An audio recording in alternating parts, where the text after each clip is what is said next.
पहला प्रश्न, मैं दूसरों को सलाह देने में बड़ा कुशल हूं, यद्यपि अपनी समझ अपने ही काम नहीं आती। दूसरों को सलाह देना इतना सरल क्यों होता है?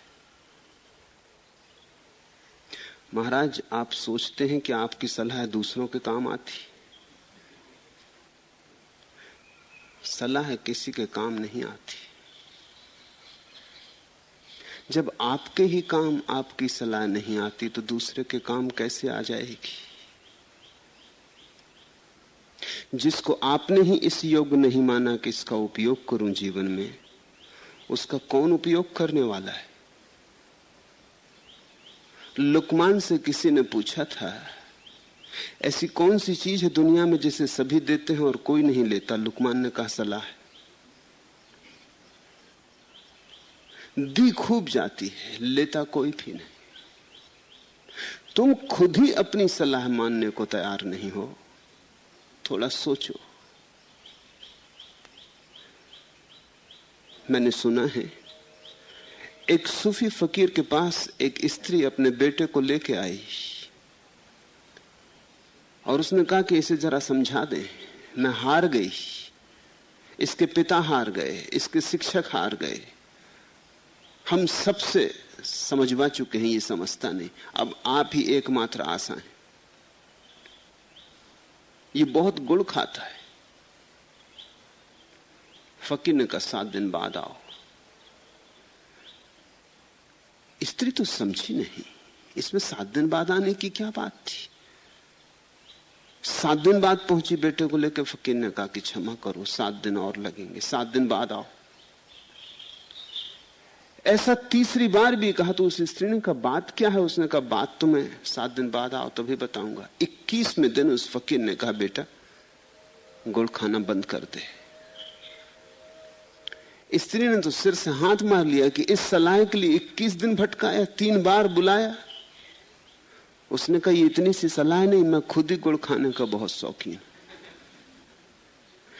इस छोटे से बच्चे को मैं कहूं कि गुड़ खाना छोड़ दे, बुरा है, इसके पहले मैं तो छोड़ दूं। 21 दिन मुझे छोड़ने में लग गए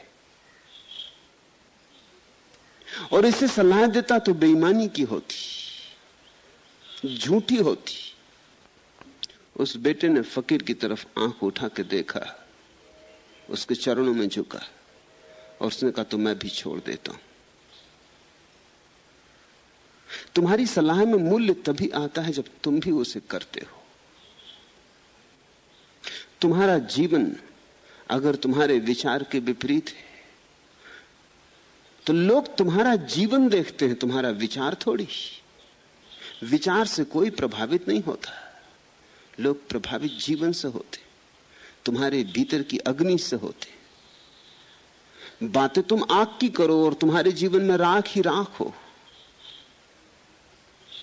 तुम्हारा जीवन तुम्हारे वचनों को झुठला देगा। बातें तो सभी अच्छी करते हैं, बातें अच्छी करने में क्या लगता है? हल्दी लगे न फिटकरी, रंग चोखा हो जाए। कुछ खर्च तो होता नहीं बात करने में। लोग जानते हैं कि बातें तो कचरा हैं। और इस देश में तो और, इस देश में इतनी सलाहें दी गई हैं, इतने उपदेश दिए गए हैं कि लोग थक गए, लोग ऊब गए, लोग छुटकारा चाहते। तुम सोचते हो कि मैं दूसरों को सलाह देने में बड़ा कुशल हूं, लेकिन मेरी सलाह मेरे ही काम क्यों नहीं आती? किसी के काम नहीं आती। जब तुम्हारे काम नहीं आती तो किसी के भी काम नहीं आएगी। मैंने सुना है, मुल्ला नसरुद्दीन के पड़ोसी के घर एक बड़ा कीमती तोता था। तोता 7 दिन तक मलमूत्र विसर्जन न किया तो पड़ोसी घबरा गया। ऐसा कभी ना हुआ था। कब्जियत आदमियों को होती, तोतों को नहीं। तोते अभी इतने बिगड़े नहीं, अभी जीवन इतना खराब नहीं हुआ। चिंतित हुआ, कुछ समझ में ना आया। सोचा मुल्ला नसरुद्दीन से पूछ लूं, बुजुर्ग आदमी है, बूढ़ा आदमी है, जीवन देखा है, परखा है, बाल ऐसे ही सफेद नहीं किए। नसरुद्दीन को बुलाया, मुल्ला ने अपने चश्मे को ठीक ठाक किया, तोते के पिंजरे के चारों तरफ घूमा, ठीक से निरीक्षण किया, विचार किया काफी, फिर कहा, भाईजान, पिंजरे में आपने हिंदुस्तान का नक्शा क्यों बिछाया है? पड़ोसी ने कहा, मलमूत्र नीचे ना गिरे इसलिए मैं सदा अखबार बिछा देता हूं, और जब से इमरजेंसी समाप्त हो गई है अखबारों में भी हड़ताल होने लगी। तो 7 दिन पहले अखबार की हड़ताल थी, अखबार आया नहीं, तो मैंने ये हिंदुस्तान का नक्शा बिछा दिया। क्या इसमें कोई गलती हो गई? क्या मैंने कोई भूल चूक की? इसमें आपको कोई ऐतराज है? मुल्ला हंसा और बोला, बड़े मियां, ऐतराज नहीं, समस्या सुलझ गई। तोते आदमियों जैसे जड़ नहीं होते, तोते बुद्धिमान होते और संवेदनशील भी होते। हिंदुस्तान जितना मलमूत्र सह सकता था सह चुका, और ज्यादा सहने की इसकी क्षमता नहीं। यही देख बेचारा तोता मलमूत्र साधे योगी बना बैठा। हटाओ ये हिंदुस्तान का नक्शा। तुम्हारे उपदेश, तुम्हारे उपदेष्टा, तुम्हारे सलाह देने वाले, तुम्हारे तथाकथित धर्मगुरु तुम्हारे खोपड़ी को खूब कचरे से भर चुके।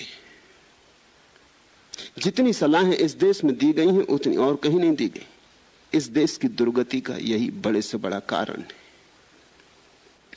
और जो सलाह दे रहा है वो इसकी फिक्र ही नहीं करता कि उसके जीवन में सलाह के लिए कोई प्रमाण नहीं है। उसका जीवन झुटला रहा है। वो जो कह रहा है ठीक उससे उल्टा उसका जीवन कह रहा है। इसे तुम समझना। बड़ों की तो बात छोड़ दो, छोटे छोटे बच्चे भी तुम क्या कहते हो ये नहीं सुनते, तुम क्या करते हो इसे सुन लेते। माँ बाप क्या कहते हैं बच्चे को, इससे थोड़ी बच्चा प्रभावित होता है। माँ बाप क्या करते हैं इससे प्रभावित होता है। बच्चा देखता रहता है। तुम लाख कहो झूठ मत बोलो, लेकिन बच्चा झूठ बोलेगा क्योंकि तुम झूठ बोलते हो। तुम लाख कहो कि निर्भीक रहो, इससे कुछ फर्क नहीं पड़ता। मैंने सुना एक छोटा बच्चा भागा, घर के भीतर आया, उसने अपनी मां से कहा, मम्मी मम्मी एक शेर चला आ रहा। चौंक के उसकी मां ने देखा, एक मरियल सा कुत्ता चला आ रहा था। उसकी मां ने कहा कि हद हो गई झूठ की, ये शेर है। कितनी दफा कहा, लाख दफा समझा चुकी हूं कि झूठ मत बोलो। चलो इसी वक्त आंख बंद करो, भगवान से प्रार्थना करो और क्षमा मांगो। बेटा बैठ गया पालथी लगा के, आंख बंद करके। थोड़ी देर बाद उठा और बोला, क्षमा मांग ली। मां ने पूछा, क्या हुआ, क्या तुमने कहा? उसने कहा, मैंने कहा कि हे प्रभु, एक कुत्ता आ रहा था और मैंने अपनी मम्मी को कहा कि शेर आ रहा। मेरी मम्मी बहुत नाराज हो गई, कहती झूठ नहीं बोलना चाहिए। आपका क्या विचार है? प्रभु बोले, अरे बेफिक्र रह, जब मैं छोटा था तो मैं भी अपनी मम्मी को ऐसे ही कुत्ते को शेर कहकर डराया करता था।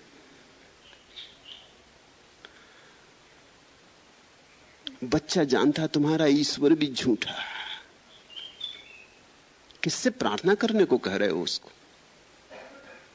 उसने कुत्ते को शेर कहा, इसमें तो शायद थोड़ी सच्चाई भी हो, लेकिन किस ईश्वर से आंख बंद करके उससे तुम प्रार्थना करने को कह रहे हो? कोई भी नहीं है वहां। कुत्ते को शेर कहा, थोड़ी अतिशयोक्ति की, और आंख बंद करके तो कोई भी नहीं है वहां। किसको तुम भगवान कह रहे हो? न तुम्हें अनुभव है, न किसी को अनुभव है। झूठ पर और महाझूठ की परतें जमाए जा रहे हो। बच्चे देखते हैं सब तरफ झूठ चल रहा है। बाप कहता है कि झूठ मत बोलना, और फिर कह देता है कोई दरवाजे पे आया, किराएदार आ गया, तो पहुंचा देता, बेटे को कह दो कि पिताजी घर में नहीं। अब बेटा देख रहा है कि ये बात झूठ है। तो इस सब का क्या अर्थ होता है? इसका अर्थ होता है कि जब कहना हो तो यही कहो कि झूठ नहीं बोलना चाहिए, और जब बोलना हो तो जिसमें लाभ हो वही बोलो। ये बात इतनी स्पष्ट है, ये संदेश इतना साफ है। छोटे बच्चे तक तुम्हारे सत्य को देख लेते हैं, तो बड़े जो काफी बेईमान हो गए, जिन्होंने जीवन में काफी अनुभव कर लिया है, वे तुम्हारे सत्य को ना देख पाएंगे। ऐसा हुआ। दक्षिण की एक कथा है। दक्षिण में एक बड़े प्रसिद्ध पंडित हुए, पंडित मणि। पंडित मणि कदिरेश चेट्टियार भगवान मुरुगन कार्तिकेय के भक्त थे। एक दिन उनके यहां एक भगत आया। वह गले में रुद्राक्ष की माला पहने, माथे पर भस्म रमाए हुए था और मुंह से मुर्गा मुर्गा की रट लगा रहा था। उसने पंडित मणि से कहा, मैं भगवान मुरुगन का मंदिर बनवाने की सोच रहा हूं। कल रात भगवान ने स्वप्न में दर्शन देकर कहा कि चिंता मत करो, पंडित मणि के पास जाओ, तुम्हें जो कुछ भी चाहिए वे देंगे। पंडित मणि ने इस पर भगत से बड़ी विनम्रता से प्रार्थना की कि रात भर मेरे यहां रहिए, सुबह बातें होंगी। सवेर उन्होंने भगत को बुलाकर बताया, महाराज रात को भगवान ने मुझे भी दर्शन दिए और कहा कि सामने वह जो ताड़ है उसके नीचे 5 फुट की गहराई पर खजाना गड़ा हुआ है, उसे निकालकर भगत के हवाले कर दो। अगर वहां गुप्त खजाना न मिले तो भगत ने शंका की। महाराज पंडित मणि ने कहा, मुझे भी यही शंका हुई थी और मैंने हिम्मत करके भगवान मुरुगन से पूछ भी लिया। उन्होंने फौरन उत्तर दिया कि अगर वहां खजाना न मिले तो वहां भगत जी को गाड़ दो। यह सुनना था कि बगुला भगत लोटा सोटा उठाकर वहां से भाग गए। न तुम्हें भरोसा है तुम्हारे भगवान का, न तुम्हारे बच्चों को आएगा, न तुम जिनको सलाह देते हो उन्हें आएगा। तुम्हारा जीवन तुम्हारी कथा कहता, तुम झूठ चला नहीं सकते, झूठ पकड़ा ही जाएगा। अब तुम कहते हो कि सलाह देने में मैं बड़ा कुशल हूं। ये कुशलता महंगी पड़ रही, ये कुशलता छोड़ो। इस कुशलता से किसी को लाभ नहीं हुआ, हालांकि तुम्हारा जीवन व्यर्थ जाएगा। इस कुशलता के कारण कोई तुम्हें कभी धन्यवाद नहीं देगा। लोग सिर्फ ऊबते होंगे तुम्हारी सलाह से, क्योंकि जब तक कोई सलाह मांगे नहीं तब तक देना मत, और जब कोई सलाह मांगे तो तभी देना जब तुम्हारे जीवंत अनुभव से निकलती हो, तो किसी के काम पड़े, तो किसी के जीवन में राह बने, तो किसी के अंधेरे में दिया जले। ये 2 कसौटी ख्याल रखना ना। पहले तो बिन मांगी सलाह देना मत, क्योंकि बिन मांगी सलाह कोई पसंद नहीं करता, अपमानजनक है। बिन मांगी सलाह का मतलब होता है कि तुम दूसरे को अज्ञानी सिद्ध करने की कोशिश कर रहे हो। दूसरे के अहंकार को चोट लगती, वो तुमसे बदला लेगा। तुम्हारी सलाह से उसे तो कोई लाभ ना होगा, शायद तुम्हें हानि पहुंचाए। सलाह देने वालों को लोग माफ नहीं कर पाते। तो पहले तो बिन मांगी सलाह देना मत, और 100 में 99 सलाहें बिन मांगे दी जाती। फिर अगर कोई मांगे भी तो विचार कर लेना कि तुम्हारी अपनी अनुभूति क्या है। अपनी अनुभूति के विपरीत सलाह मत देना। अगर तुम ये 2 बातें करने में सफल हो जाओ तो ना तो तुम किसी को हानि पहुंचा सकोगे, ना तुम किसी का अपमान करोगे, ना तुम लोगों का मन व्यर्थ कचरे से भरोगे।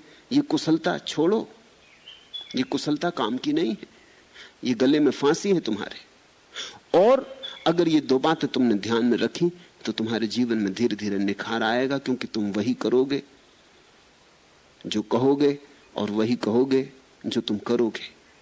जब किसी व्यक्ति के जीवन में कृत्य में और विचार में तालमेल हो जाता तो परम संगीत पैदा होता है। नहीं तो ऐसा ही समझो कि तबला एक ढंग से बज रहा है और सितार एक ढंग से बज रहा है, दोनों में कोई तालमेल नहीं है। बेसुरापन है। ऐसे तुम्हारे विचार एक ढंग से चल रहे हैं और तुम्हारा जीवन एक ढंग से चल रहा है, दोनों में कोई तालमेल नहीं है। बैलगाड़ी में जुते बैल एक इस तरफ को जा रहा है, एक उस तरफ को जा रहा है, और बैलगाड़ी की दुर्दशा हुई जा रही। जीवन में संगीत तभी पैदा होता है, शांति तभी पैदा होती, सुख तभी पैदा होता है जब तुम्हारे विचार और जीवन में एक तालमेल होता है, एक सामंजस्य होता है, एक समन्वय होता है। वही कहो जो तुमने जाना हो। ईमानदार बनो।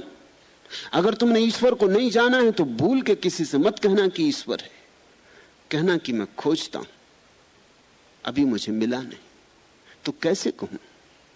मिल जाएगा तो निवेदन करूंगा, या इसके पहले तुम्हें मिल जाए तो मुझ पर दया करना, मुझे खबर देना। अपने छोटे बच्चों से भी यही कहना कि ईश्वर को खोजता हूं, अभी मुझे मिला नहीं। बेटे शायद तुझे मिल जाए, मुझसे पहले मिल जाए, कौन जाने। तो मुझे याद रखना, मुझे बता देना। तेरा पिता अभी भी अंधेरे में, तेरी मां अभी भी भटकती।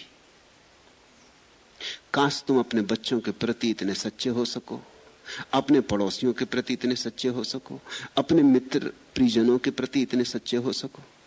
तुम सोचते हो तुम्हारे जीवन में कैसी ना सुगंध आ जाएगी, कैसे ना तुम सुंदर हो उठोगे। ये कुशलता छोड़िए और सबसे पहले तो जो तुम किसी से कहने चले हो उसे परखो, जांचो, उसे जीवन की कसौटी पे कसो, वो सच भी है। हां, तुम्हें लगे कि सच है, तुम्हें उससे रस मिले, तुम्हारे जीवन में आनंद बहे, तुम्हारे जीवन में थोड़ी रोशनी हो, थोड़ा साफ साफ दिखने लगे, तुम्हारी आंखों का धुंधलका मिटे, फिर तुम जरूर कह देना। स्वभावता जब तुम्हें दिखाई पड़ेगा तो जिन्हें तुम प्रेम करते हो उनसे तुम निवेदन करना चाहोगे। लेकिन अभी तो अक्सर यही होता है कि तुम दूसरों को सलाह इसलिए देते हो सिर्फ यही सिद्ध करने को कि मैं तुमसे ज्यादा ज्ञानी हूं, मुझे ज्यादा पता है।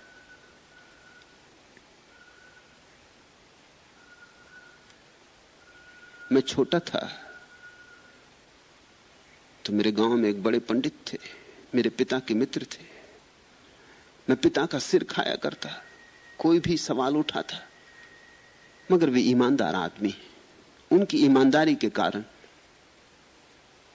मेरे मन में उनके प्रति अपार श्रद्धा है। वे मुझसे कहते मुझे पता नहीं, तुम पंडित जी के पास चलो। पंडित जी के प्रति मेरे मन में कोई श्रद्धा कभी पैदा नहीं हुई, क्योंकि मुझे दिखता नहीं कि वो जो कहते थे उसमें जरा भी सच्चाई थी। उनके घर जाके मैं बैठ के उनका निरीक्षण भी किया करता। वो जो कहते थे उससे उनके जीवन का कोई तालमेल ना था, लेकिन बड़ी ब्रह्म ज्ञान की बातें करते थे, ब्रह्म सूत्र पर भाष्य करते थे। और जब मैं उनसे ज्यादा विवाद करने लगता तो वो कहता ठहरो, जब तुम बड़े हो जाओगे, उम्र पाओगे, तब ये बात समझ में आएगी। मैंने कहा आप उम्र की एक तारीख तय कर दें, अगर आप जीवित रहे तो मैं निवेदन करूंगा उस दिन आके। मुझे टालने के लिए उन्होंने कह दिया होगा कम से कम 21 साल के तो हो जाओ। जब मैं 21 का हो गया, मैं पहुंच गया, मैंने कहा कुछ भी मुझे अनुभव नहीं हो रहा जो आप बताते। 21 साल का हो गया, आप क्या इरादा है? आप कहिएगा 42 साल के हो जाओ। 42 साल का हो जाऊंगा तब आगे की बता देना, टालो मत। तुम्हें हुआ हो तो कहो कि हुआ, नहीं हुआ हो तो कहो कि नहीं हुआ। उस दिन न मालूम कैसे भाव की दशा में थे वे, कोई और था भी नहीं, उनके भक्त बैठे रहते थे, भक्तों के सामने और कठिन हो जाता। उस दिन उन्होंने आंख बंद कर ली, उनकी आंख से 2 आंसू गिर पड़े। उस दिन मेरे मन में उनके प्रति श्रद्धा पैदा हुई। उन्होंने कहा मुझे क्षमा करो, मैं झूठ ही बोला था, मुझे भी कहां हुआ। टालने की ही बात थी। उस दिन भी तुम छोटे थे लेकिन तुम पहचान गए थे, क्योंकि मैं तुम्हारी आंखों से देख रहा था, तुम्हारे मन में श्रद्धा पैदा नहीं हुई थी। तुम भी समझ गए थे मैं टाल रहा हूं कि बड़े हो जाओ। मुझे भी पता नहीं है, उम्र से इसका क्या संबंध। सिर्फ झंझट मिटाने को मैंने कहा था। मैंने कहा आज मेरे मन में आपके प्रति श्रद्धा का भाव पैदा हुआ। अब तक मैं आपको निपट बेईमान समझता था। ख्याल रखना, तुम जो भी सलाह तुम्हारे जीवंत अनुभव से नहीं प्रकटी है देते हो, उससे तुम बेईमान समझे जाते हो, ईमानदार नहीं। वही कहो जो जाना है। तब कितना कम कहने को रह जाता, कभी सोचा?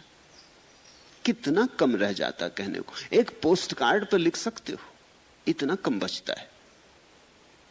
सब कूड़ा करकट हट जाता है और तुम चकित हो जाओगे, उस छोटी सी पोस्ट कार्ड पर लिखी गई बातें इतनी बहुमूल्य हो जाती। एक एक बात का वजन ऐसा हो जाता जैसा हिमालय का वजन हो। तुम जिसे दोगे वह कृतकृत्य होगा। पूछते हो दूसरे को सलाह देना इतना सरल क्यों होता है? इसमें कठिनाई है भी क्या? तुम्हें करना नहीं, करे तो दूसरा, फंसे तो दूसरा, ना करे तो पछताए, करे तो पछताए। मुसीबत तुमने दूसरे की खड़ी कर दी। तुम्हें क्या अड़चन है? तुम्हें दूसरे पर दया भी नहीं है, सिर्फ दयाहीन मुफ्त सलाह देते। तुम्हें करुणा भी नहीं है, तुम्हें दूसरे के प्रति सहानुभूति भी नहीं। मैंने सुना मुल्ला की पत्नी चौके के बाहर आई और उसने कहा, नसरुद्दीन आज मेरे दांत में बहुत दर्द है। नसरुद्दीन ने अखबार से आंखें उठाई बड़ी बेरुखी से, बेमन से, और कहा तो निकलवा दो। मेरे दांत में होता तो मैं तुरंत ही निकलवा देता। पत्नी ने कहा, हाँ जी, लेकिन ये तुम्हारा दांत थोड़ी ही है, तुम्हारा होता तो मैं भी उसे निकलवाने में कोई कोर कसर उठा ना रखती। अपना दांत निकलवाना हो तो अड़चन होती, दूसरे का दांत निकलवाना हो उसमें सलाह देने में क्या अड़चन है? दूसरे को सलाह देने में अड़चन नहीं है, इसलिए मैं कहता हूं सोच के देना, कच्ची मत दे देना, ऐसे ही मत दे देना, टालने को मत दे देना, व्यर्थ ज्ञान का प्रभाव दिखाने को मत दे देना, थोथे आडंबर के कारण मत दे देना। पीड़ा से देना, सोच के देना, अनुभव करके देना, उसके साथ सहानुभूति रख के देना, तो तुम पाओगे कि तुम्हारी हर सलाह दूसरे को बदले न बदले तुम्हें बदलती। तुम अपनी हर सलाह में पाओगे कि तुम्हारा जीवन निखरता है। हर सलाह तुम्हारे जीवन पर छेनी की एक चोट बनेगी, तुम्हारी प्रतिमा ज्यादा साफ उभरेगी।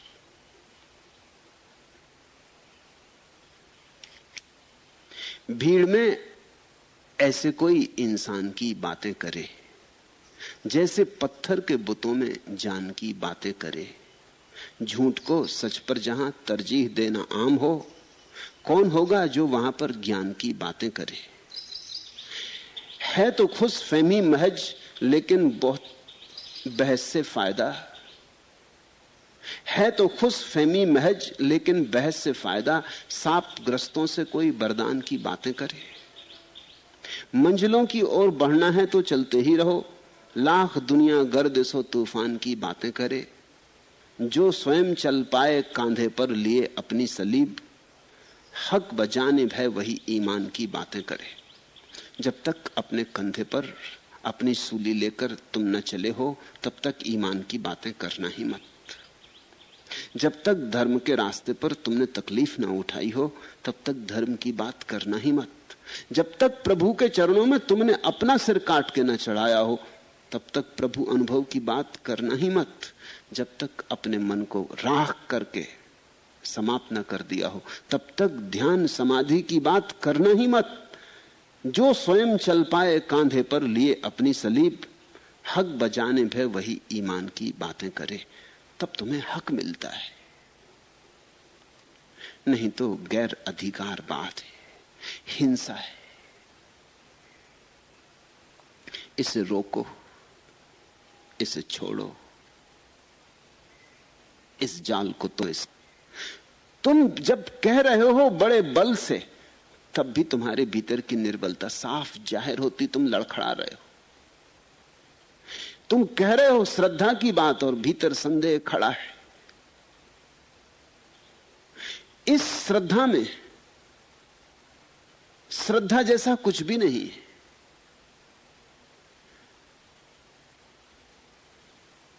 गुरजीफ का एक बड़ा शिष्य आस्पेंस्की जब पहली दफा उसे मिला तो गुरजीफ ने आस्पेंस्की से कहा, ये कोरा कागज है, इस पर तू एक तरफ लिख ला कि क्या तू जानता है और दूसरी तरफ लिख ला कि क्या तू नहीं जानता है। आस्पेंस्की ने कहा क्यों? तो गुरजीफ ने कहा ताकि जो तू जानता है उसकी बात हम कभी ना करेंगे। जब तू जानता ही है तो उसकी हम बात क्यों करें? जो तू नहीं जानता उसकी बात करेंगे। जो तू नहीं जानता वो मैं जनाने की कोशिश करूंगा, जो तू जानता है वो समाप्त हो गई बात। सोचते हो किस कठिनाई में पड़ गया होगा आस्पेंस्की। ले तो लिया कागज हाथ में, बगल की कोठरी में चला गया। सर्द रात थी और बर्फ पड़ रही थी बाहर, लेकिन उसे पसीना आने लगा। कलम तो उठा ली लेकिन लिखने को कुछ न सूझे, क्या जानता हूं। और आज बात बड़ी महंगी थी, सस्ती नहीं थी, क्योंकि एक दफा लिख दिया इस कागज पर। वो तो जानता है गुरजीएफ को कि वो आदमी ऐसा है कि अगर लिख दिया कि ईश्वर को जानता हूं तो फिर ईश्वर की बात ना करेगा। लिख दिया कि ध्यान को जानता हूं तो फिर ध्यान की बात ना करेगा। लिख दिया कि प्रेम को जानता हूं तो फिर प्रेम की बात ना करेगा। आज बड़ी कठिन थी बात, बड़ी कठिन घड़ी थी, महंगा था ये सौदा। आज सोच के ही लिखना था।